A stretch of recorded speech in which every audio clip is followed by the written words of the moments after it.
I woke up to the sound of muffled crying coming from our bathroom. When I opened that door, I saw my wife Beverly kneeling on the cold tile floor, surrounded by long strands of silver hair scattered everywhere. A hair clipper sat on the sink counter, still warm to the touch. Next to it was a handwritten note that made my blood run cold. Mom looks too old for the wedding video. Fixed it for more views. My name is Roger Pierce. I'm 58 years old, and I spent 30 years as an insurance investigator. I thought I'd seen every kind of fraud and deception people could dream up. I was wrong.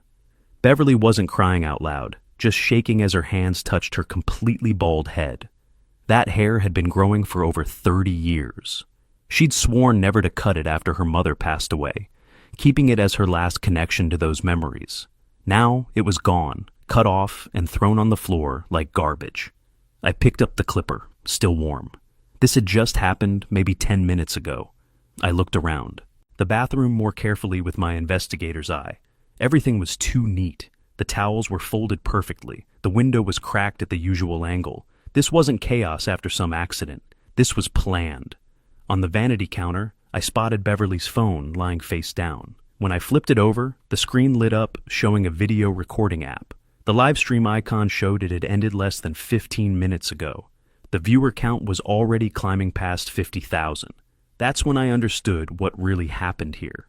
Amanda, our daughter-in-law, hadn't just shaved my wife's head. She'd recorded the whole thing for her social media followers. I started looking more carefully and found what I was trained to find. A small wireless camera was tucked behind the tissue box, positioned at the perfect angle to capture Beverly's face as she looked in the mirror. The power cable was hidden behind towels. This wasn't some spur-of-the-moment idea. This was a setup. Beverly looked at me with panic in her eyes when she saw the camera in my hand. Roger, they can't show this to everyone. I removed the battery and slipped the camera into my pocket. Then I locked the bathroom door from inside, as if that could somehow protect her from what had already happened.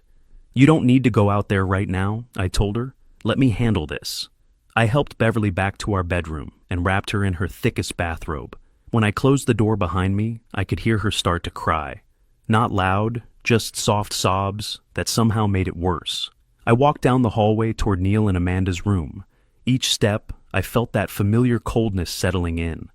The same feeling I used to get when I was about to bust someone for insurance fraud. When you know you've got them dead to rights, but you need to be smart about how you prove it.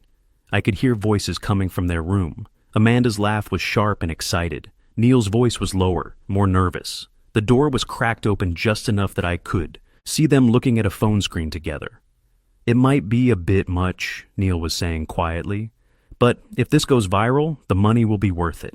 Amanda laughed. Relax. Old people always forgive family. Besides, we need this.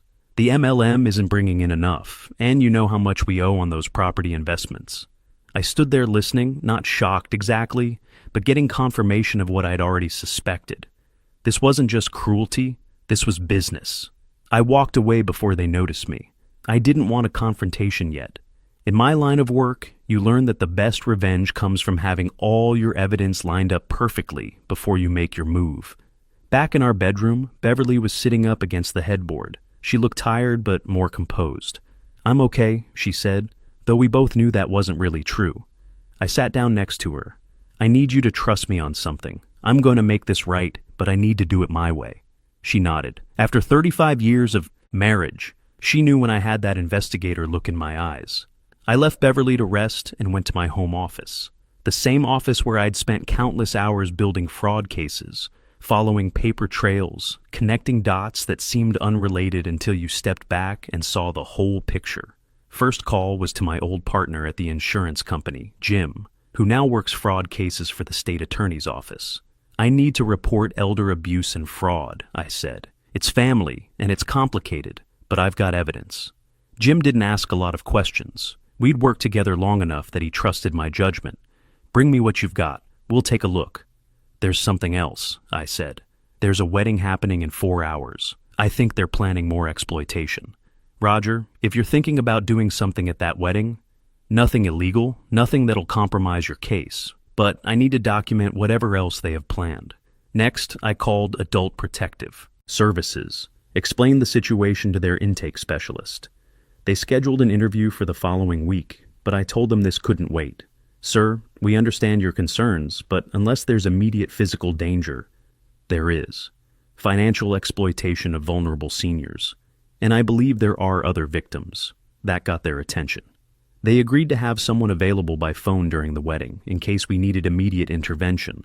Then I got to work doing what I do best, following the money trail. Amanda's social media empire was bigger than I'd realized. Her Instagram had 200,000 followers. Her TikTok was pushing 500,000. She was selling some kind of anti-aging supplement line through a multi-level marketing company, targeting women over 50. The same demographic as my wife. I dug deeper into the financial records I could access. Amanda had been using Beverly's image in her promotional materials for months without permission. There were testimonials, supposedly from Beverly, about how these miracle supplements had transformed her life. Complete lies. The real kicker was when I found Amanda's business registration documents. She'd listed Beverly as a business partner and testimonial provider without Beverly's knowledge or consent. She'd been using my wife's teaching background and reputation to legitimize her scam operation. I pulled up Amanda's recent posts and started documenting everything. Screenshots of false claims about the supplements, images of Beverly used without permission, comments from elderly women asking about Beverly's amazing transformation. Each one was another piece of evidence. But what really made my blood boil was discovering Amanda's private coaching group. For $299 a month, she was teaching other influencers how to leverage family relationships for content gold. The course materials talked about identifying vulnerable family members and creating authentic emotional moments for maximum engagement. Beverly wasn't just a victim. She was case study number 1 in Amanda's playbook for exploiting elderly relatives. I found receipts showing Amanda had made over $80,000 in the past year from this scheme. Meanwhile, Neil and Amanda were constantly asking us for money, claiming they were struggling with their real estate investments. I started calling the phone numbers I found in Amanda's client database. Most went to voicemail, but I managed to reach 3 elderly women who'd purchased Amanda's supplements after seeing Beverly's fake testimonials. "Oh, Beverly seems like such a sweet lady," said Margaret, a 73-year-old widow from Ohio. "I ordered the full 6-month package because she looked so healthy and vibrant. But I haven't seen any results yet." "How much did you spend?" I asked. $1,200. But Amanda assured me it would change my life just like it did Beverly's. Dorothy, 68, from Arizona, had a similar story.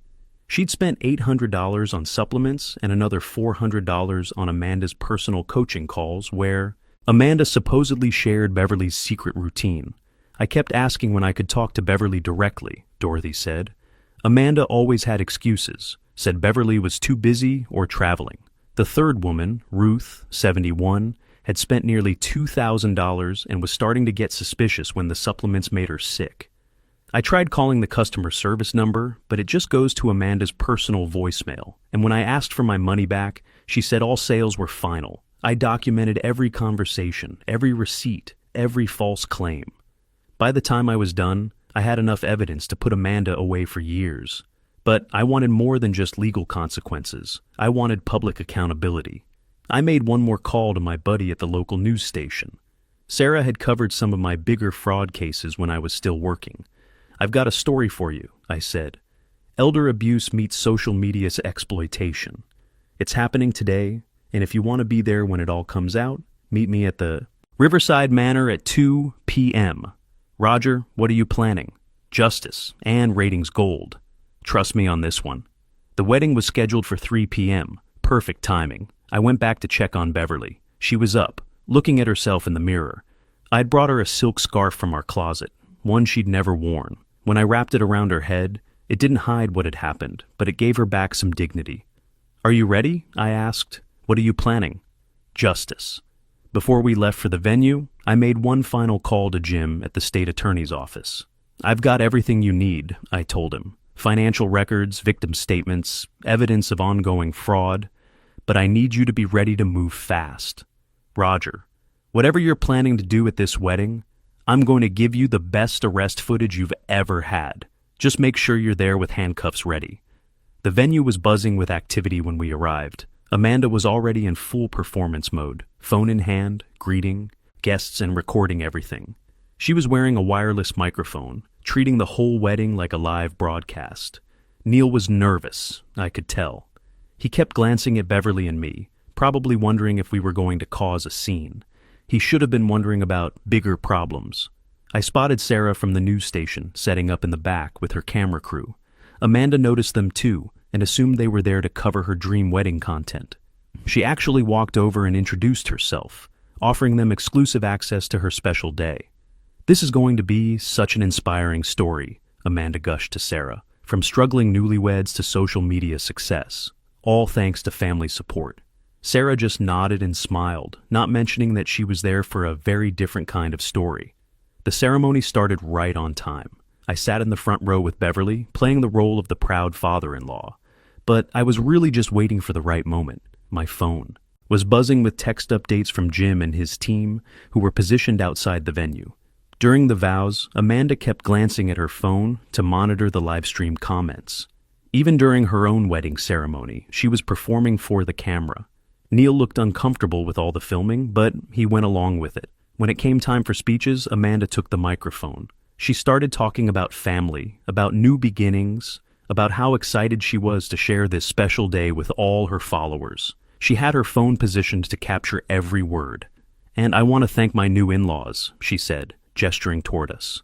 "Especially Beverly, who has been such an inspiration for my wellness journey. She's proof that age is just a number when you have the right supplements and mindset." The camera focused on Beverly, who managed a weak smile. I could see the comments flooding in on Amanda's live stream. Thousands of viewers asking about Beverly's transformation secrets. That was my cue. I stood up and walked to the front. Amanda handed me the microphone with a big smile, expecting some heartfelt father of the groom speech that would add emotional content to her stream. Thanks, Amanda. Before we go any further, I think everyone here, and everyone watching online, needs to know what kind of person we are really celebrating today. Her smile faltered slightly, but the camera kept rolling. The live stream viewer count was climbing past 75,000. I pulled out my phone and connected it to the venue's projection system. The first thing that appeared on the big screen was the hidden camera footage from our bathroom that morning. No sound needed. The image of Amanda shaving Beverly's head while recording said everything. Gasps went through the crowd. Several people stood up. Amanda's phone was still streaming live, and the comments were exploding with shock and outrage. "This morning," I continued, "my daughter-in-law drugged my wife with sleeping medication, shaved off all her hair, and recorded it for social media content. But that's not even the worst part.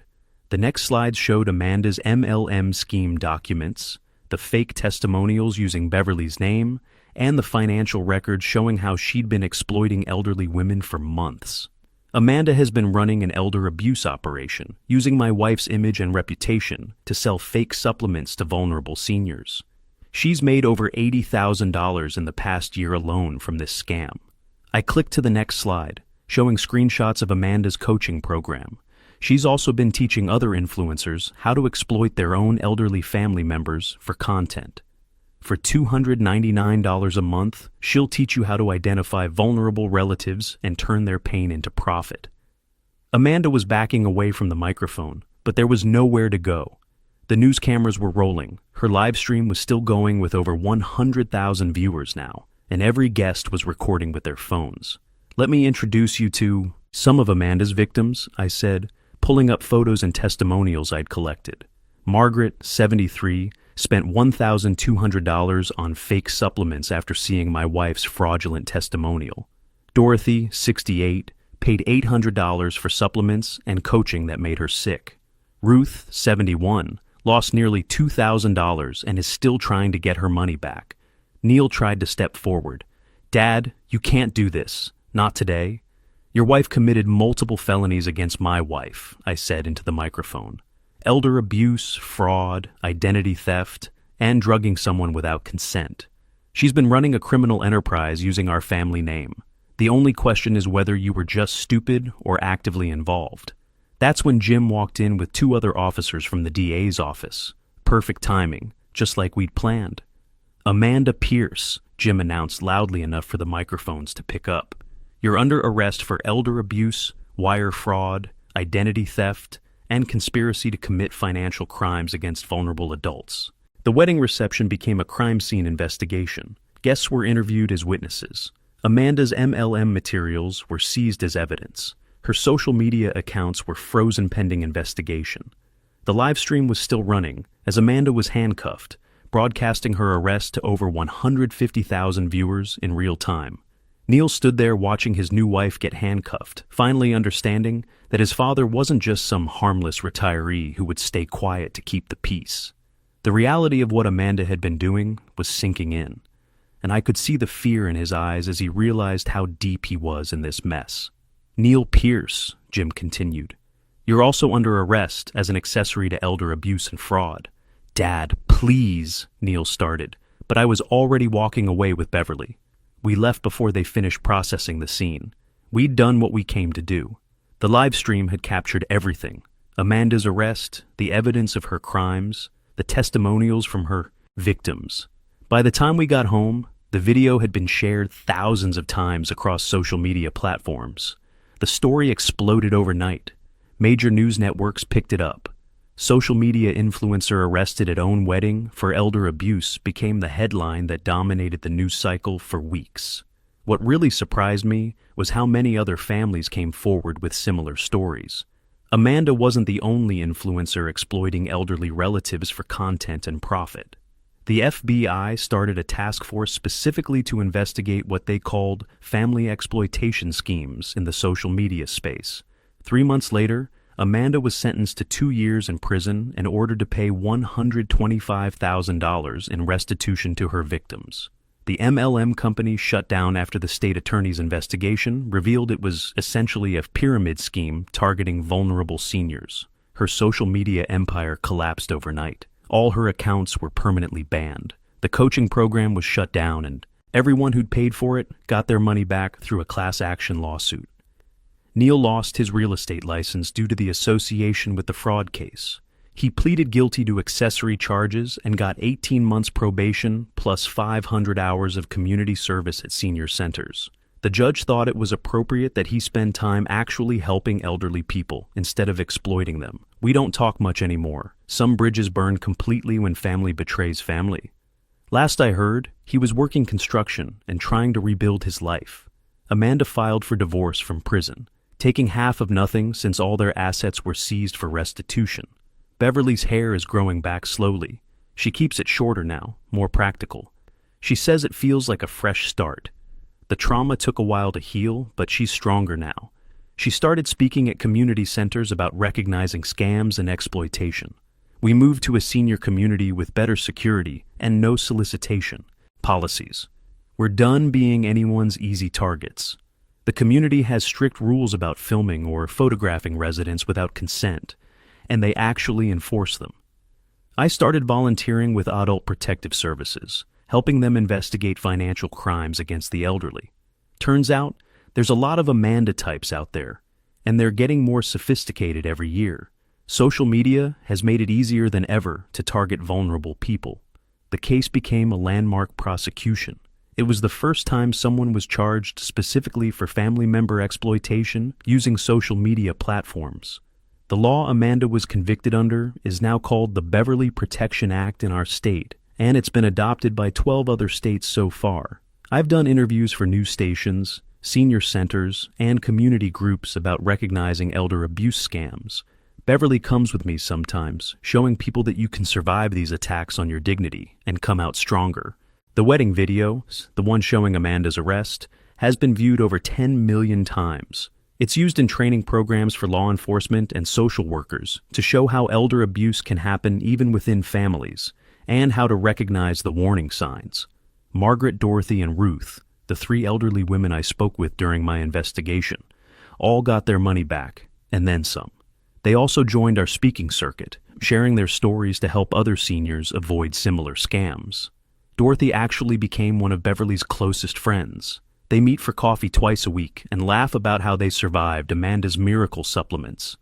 People ask me if I regret destroying my son's marriage and exposing our family problems so publicly. The answer is no. When someone preys on vulnerable people for money, especially when that someone is supposed to be family, there have to be consequences.